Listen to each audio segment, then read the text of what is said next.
Mr. Ferguson earns $12.50 per hour for a 40-hour week as a construction worker.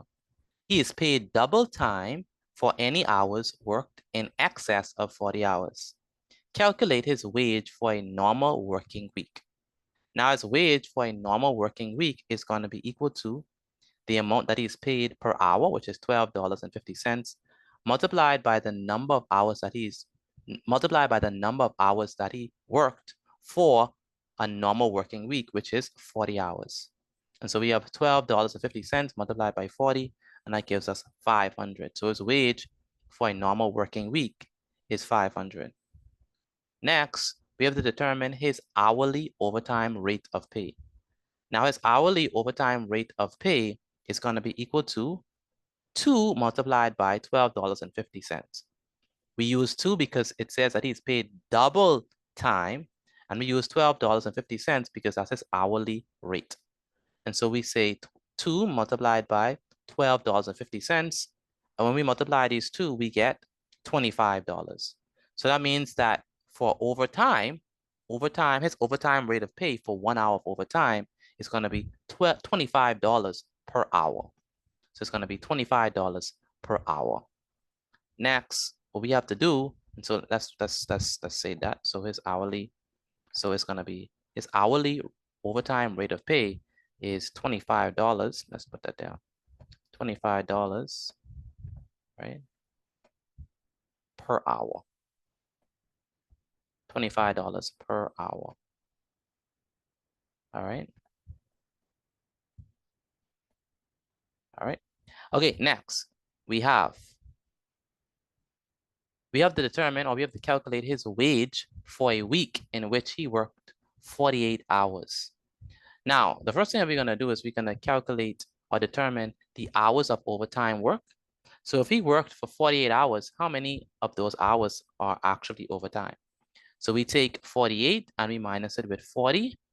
And when we subtract these two, we get 8 hours. So we work 8 hours of overtime. Next, we have to figure out his overtime pay for those 8 hours of overtime worked. And that's going to be equal to 8 multiplied by 25.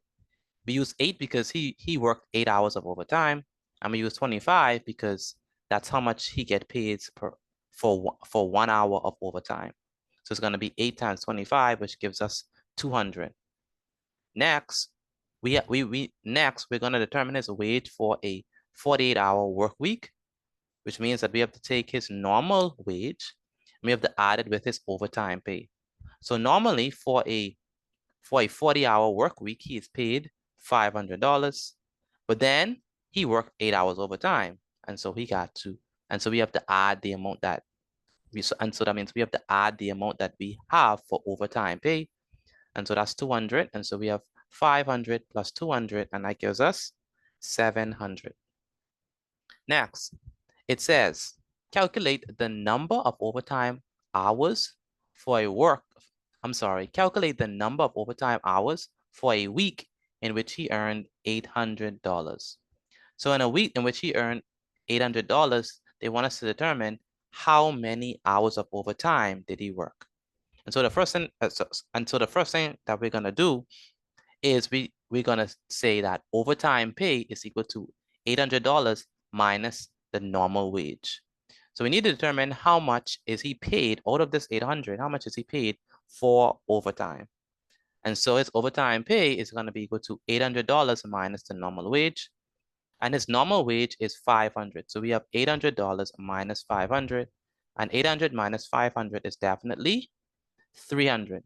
So his overtime pay, right? His overtime pay is $300 for this week. So $300 out of this $800 is actually for overtime. 500 is for his normal wage for working a 40-hour work week. Now we need to figure out what is the number of hours that he worked in overtime. We know that if he works overtime, he's paid $25 per hour. And so if we want to figure out the number of overtime hours, we have to take $300 and we divide that with 25, and 300 divided by 25 is 12 hours. And so that means that if he has a week in which he earns $800, that means that he had 12 hours of overtime. And that's the answer to this question.